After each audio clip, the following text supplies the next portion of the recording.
ഇപ്പോൾ സമയം 9:15, അതായത് രാത്രി 9:15. ക്ലാസ്സിൽ നിന്ന് നേരെ ഞാൻ കടന്നുറങ്ങി. പക്ഷേ ഇപ്പോൾ കിടന്നിട്ട് ഉറക്കം വരുന്നില്ല. അപ്പോൾ ചായ കുടിക്കാം. ഏതായാലും ചായ കുടിക്കാൻ ഇറങ്ങിയില്ല, എങ്കിൽ ഫുഡ് കൂടെ കഴിക്കാമെന്ന് വിചാരിച്ചു. ഞങ്ങൾ എയർപോർട്ട് സൈഡ് ഫുള്ള് നോക്കിയിട്ട് ഒരു കടയും ഓപ്പൺ അല്ല. അപ്പോൾ നമ്മൾ നേരെ ആലുവയ്ക്ക് വിട്ട്.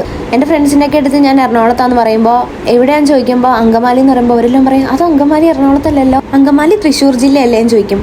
അതിൻ്റെ അർത്ഥം എനിക്ക് ഇന്നാ മനസ്സിലായ, ഒരു കട ഓപ്പൺ അല്ല. അങ്ങനെ ആലുവയിൽ നിന്ന് അങ്കമാലിക്ക് പോകുന്ന റൂട്ടിൽ ഒരു തട്ടുകട കണ്ടുപിടിച്ച് തട്ടുദോശ, നല്ല ചൂട് തട്ടുദോശ കഴിക്കാമെന്ന് വിചാരിച്ചു. ചേച്ചിമാർ എയർപോർട്ടിൽ വർക്ക് ചെയ്യുന്നതുകൊണ്ടും ഞാനും ക്ലാസ്സിലും ജോലിക്കും ഒക്കെ പോകുന്നതുകൊണ്ടും നമ്മൾ കാണൽ വളരെ കുറവാണ്. ഞാൻ ജോലി കഴിഞ്ഞ് വരുമ്പോഴായിരിക്കും ഇവർ അടുത്ത ഷിഫ്റ്റിന് പോണത്. അപ്പോൾ നമ്മളിങ്ങനെ പുറത്ത് പോകുന്നതിലൊക്കെ വളരെ കുറവാകും. അറ്റ് ലാസ്റ്റ് അങ്ങനെ നമ്മൾ ലക്ഷ്യസ്ഥാനത്ത് എത്തിയിരിക്കുന്നത്. നമ്മൾ കൈയൊക്കെ കഴുകി നേരെ ഇരുന്നപ്പോൾ ദോശയും സാമ്പാറും ചായയും ബീഫും ഒക്കെ കിട്ടി.